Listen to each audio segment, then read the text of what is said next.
When we die, our soul departs from our body.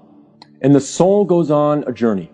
And that is when the soul descends into the grave to be reunited with our bodies. And when the soul is coming down, it witnesses the janazah, the funeral. And your body is laying there on the ground, wrapped up, getting ready to be buried. And you're descending and you're seeing this, and you're hearing it, you're experiencing it. And when the people then take your body and place it in the grave, your soul descends in there, into the grave, to be reunited with your body. And then your loved ones, your friends who were there at your janazah, they will start shoveling dirt, start picking up dirt with their hands and placing it in the grave, throwing it on top of you, and you will feel it fall on top of you. And they will do this until you are completely covered up. And you will be there in the grave, covered up, and you will have consciousness. You will be alive. Not physically, obviously, but your soul will experience this. They'll walk away. They'll leave. And you will hear their footsteps, as the Prophet, peace and blessings be upon him, said, that you will hear their footsteps as they walk away. And you will be there alone, in the grave, by yourself. Darkness. Silence. What happens at that point? Two angels come to you, Munkar and Nakir, and they ask you three questions. Perhaps the most important questions you will ever be asked, and the three most important questions you will ever answer. And those questions are, what is your deen? Who is your prophet? And who is your Lord? And if you answer these questions correctly, all three of them, your stay in the grave will be one of peace. You'll have peace. You'll have pleasure. Until the day of judgment, when the horn is sounded, and you are raised up out of your grave. But if you don't answer these questions correctly, all three of them, your stay in the grave will be full of pain. So we must answer these questions correctly. But here's the problem. A lot of us say to ourselves at this point, I'm good, because I'm a Muslim, and I know the answers to these questions, and I'll answer them correctly. This is a problem. Because the answers are not given, as many of the scholars say, the answer is not given with your tongue.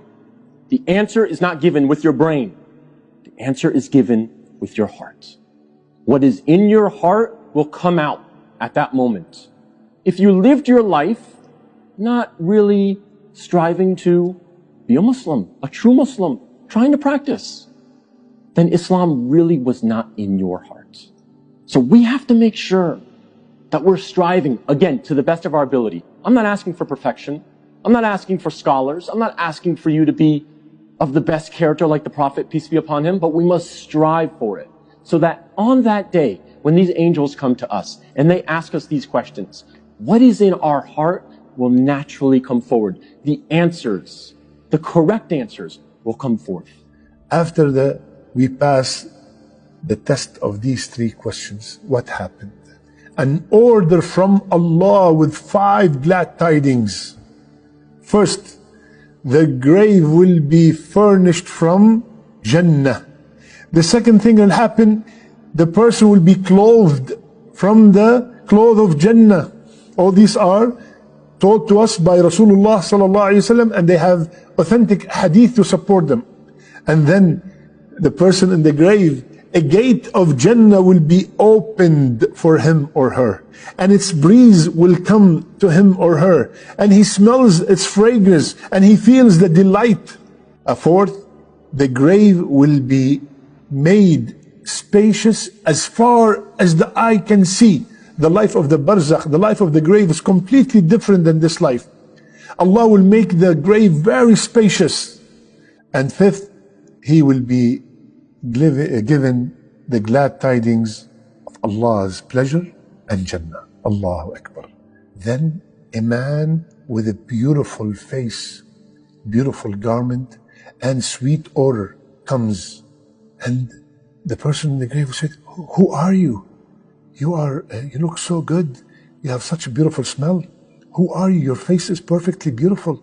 Then the person will reply, I am your good deeds. I am that salat that you prayed. I am that sadaqat that you gave. I am the Quran that you read and you memorized. I am the fasting. I am the struggle that you went through. I am the 2 rak'ah that you prayed in the middle of the night. I am all the great amal. A man with a good face that will be our companion till the day of judgment. Allahu Akbar. Allahu Akbar. فَوَرَبِّكَ لَنَسْأَلَنَّهُمْ أَجْمَعِينَ عَمَّا كَانُوا يَعْمَلُونَ. Ya Allah. Ya Allah. Allah Azza wa Jal is swearing by himself. فَوَرَبِّكَ. What is he saying? I will ask them 100%. I will question everyone about what they used to do. We will be questioned about everything. Everything.